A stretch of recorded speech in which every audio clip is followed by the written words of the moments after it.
Hello, and welcome to week 2 of the History of Medicine. This week, we begin our journey into the medical traditions of the distant past, focusing on one of the best known, most written about peoples of antiquity, the Greeks. Full disclaimer, my decision to open our semester in ancient Greece is admittedly a fairly arbitrary one. It's not as if the Greeks were the first civilization to encounter disease, to develop a specialist class of healers responsible for diagnosing and treating illness, or to generate a medical literature. Obviously, the history of disease is something that stretches back to the very beginnings of humankind.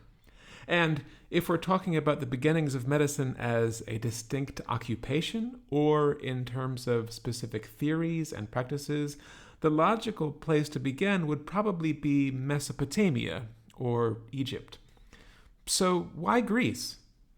In part, the reason we're starting here is because of time constraints. We only have 15 weeks together, and in order to make it to the present, we need to be a bit selective in terms of the things that we cover. Beyond this, however, the reason we're going to open this course with an exploration of ancient Greece is because, for lots and lots of people, ancient Greek medicine marks the beginning of something recognizably modern. For a very long time, scholars and the lay public alike have traced the roots of rational scientific medicine back to ancient Greece, a place where, it is said, we see many of our contemporary systems of medical thought and practice beginning to blossom for the very first time. Should we trace the origins of our medical present back to the Greek medical past? How straight of a line can we draw between today's ways of doing medicine and those of the ancient Greeks? This is one of the key questions we're going to consider this week, and that's a big part of the reason that we're beginning in ancient Greece. When people say that it is to the Greeks that we owe our own ways of explaining and responding to disease, they are thinking of one person in particular, Hippocrates. Born on the island of Kos, somewhere in the late 5th century BCE, Hippocrates is often said to be the father of medicine, and as such, he looms large in discussions of ancient Greek medical culture. Indeed, if someone says the words ancient Greek medicine to you, your first thought is likely to contain some kind of reference to Hippocrates, be it the Hippocratic Oath or the Hippocratic Corpus, which is a collection of writings long thought to have been written by him. Or perhaps when you hear the words ancient Greek medicine, you think about the 4 humors, that is, those 4 bodily fluids that, according to Hippocrates, need to remain in balance if we want to attain and remain in a state of good health. Scholars have spent hundreds of years writing about Hippocrates and his ideas, and in part because of this, we tend to equate Hippocrates with all of ancient Greek medicine. But this was not the case. The ancient Greek medical world was much richer and much more complex than just Hippocrates and his followers. Given this, while we're going to talk a bit about Hippocrates this week, a big part of what we'll be doing is situating the Hippocratics in the larger context of ancient Greece's medical marketplace, to see how the methods of these so-called Hippocratic doctors compared to those of other kinds of healers, and to look at how different kinds of medical practitioners interacted with each other as they went about their day-to-day lives. In order to do this, we're going to make use of a concept called the medical marketplace. The medical marketplace is a term that has really become quite popular in medical history over the past 30 years or so, and there are lots of historians who look at ancient Greece through the prism of the medical marketplace. After learning a bit about what this concept is all about, we're going to examine its usefulness for understanding ancient Greek medicine. So, as this suggests, our big questions for today are: one, what is the medical marketplace, and what are the advantages and disadvantages of using this as a tool for exploring the history of medicine? And secondly, to what extent should this concept be applied to ancient Greece? All right, now that we've gotten some of the preliminaries out of the way, let's dive right into our first question. What is the medical marketplace? The concept of the medical marketplace first entered historical scholarship in the 1980s. One of its first uses came in a 1985 book by the famous English medical historian Roy Porter, who spoke of a medical marketplace where, quote, physicians, surgeons, and apothecaries melted into each other along a spectrum that included thousands who dispensed medicine, full or part-time. Thus, according to Porter, the medical marketplace was a useful concept because it helped us to see that in each era, there really is a huge range of medical assistance available to people. Moreover, whereas earlier work in the history of medicine tended to see different kinds of medical practitioners residing within their own separate occupational niches, the medical marketplace helped us recognize that medicine is diverse and pluralistic, and that the boundaries between different kinds of healers are often blurred to the point of irrelevance. In addition to helping us see the diverse, pluralistic nature of medicine, the concept of the medical marketplace was attractive to Porter because it positioned the sick person as an active consumer of medical services, as someone with a great deal of agency and freedom, as someone who was therapeutically promiscuous.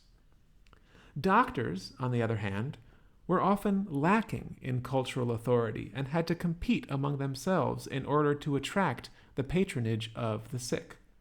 Instead of being powerful and controlling, they were often subject to the whims of those they sell services to.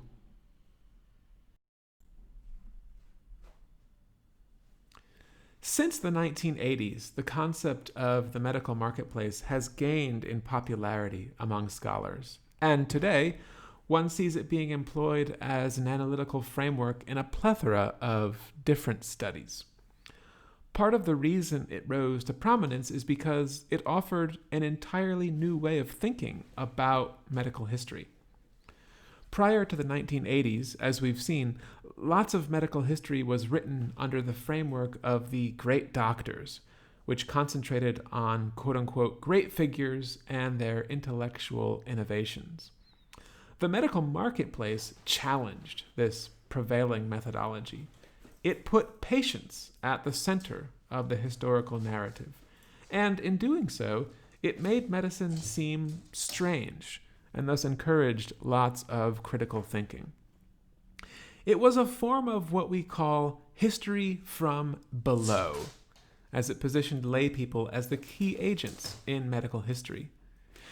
In centering consumer behavior, it forced historians to examine how, in many ways, medicine is about doctors' struggle for authority. On the screen here, I've listed 3 particular ways that the concept of the medical marketplace challenged the great doctor's historiography. Please read and take notes on these yourself.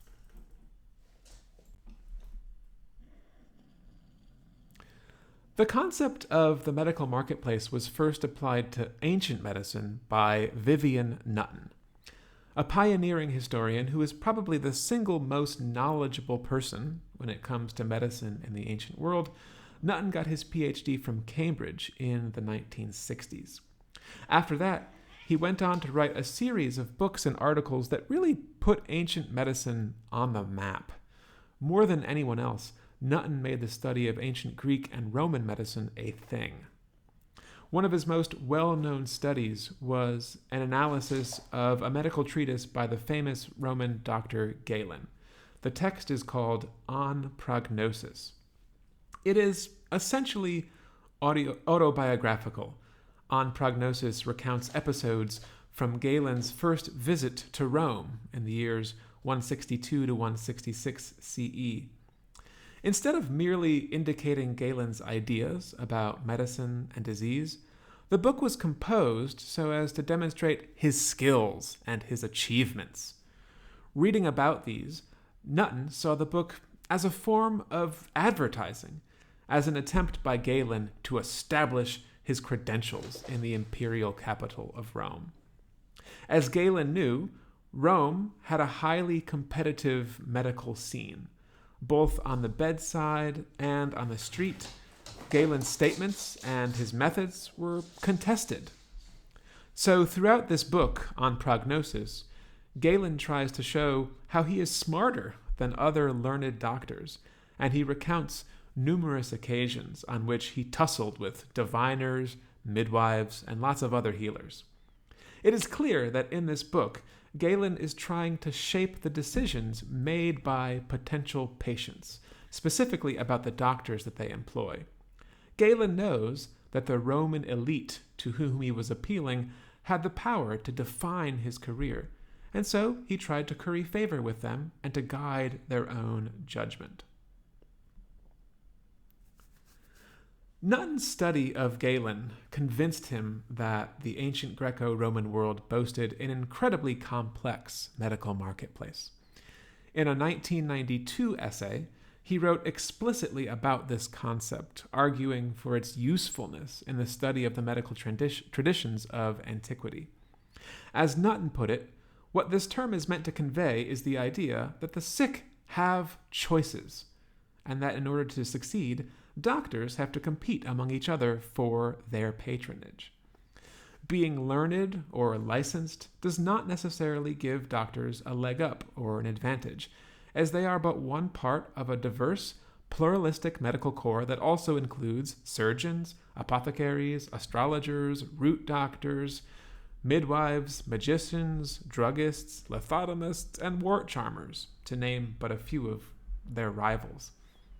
Generally speaking, doctors have a fairly dubious status. This is dependent on the opinions of the public more than anything inherent in their position. It is patients who are in the driver's seat. They shop around and they make choices according to their own means and preferences. Often, they may opt for self-help. So, in order to build their clientele, doctors have to use a wide range of resources: philosophical, rhetorical, ethical, and personal, and some doctors are more successful in these attempts than others. That's what the medical marketplace is all about. In our next lecture, I'm going to talk in more detail about why historians think this is a really useful concept for understanding ancient Greek medicine. We're also going to have an opportunity to assess the usefulness of this ourselves by reading and talking about some primary source excerpts from the Hippocratic corpus. But before we get to this, I want us to think critically about the idea of the medical marketplace. Is it a good concept for medical historians, and why or why not? What do you see as the primary advantages and disadvantages of this as an analytical tool? Is there anything problematic with this concept? And if so, how can we avoid over-reliance or misuse of it? These are the questions we're going to debate in our first discussion of the week. So once you've finished this lecture and had some time to compose some preliminary thoughts, please head over to our discussion board and share your views. And of course, if you have questions about this lecture, please feel free to get in touch with me any way that works for you. All right, that's all for now. See you soon in our discussion forum.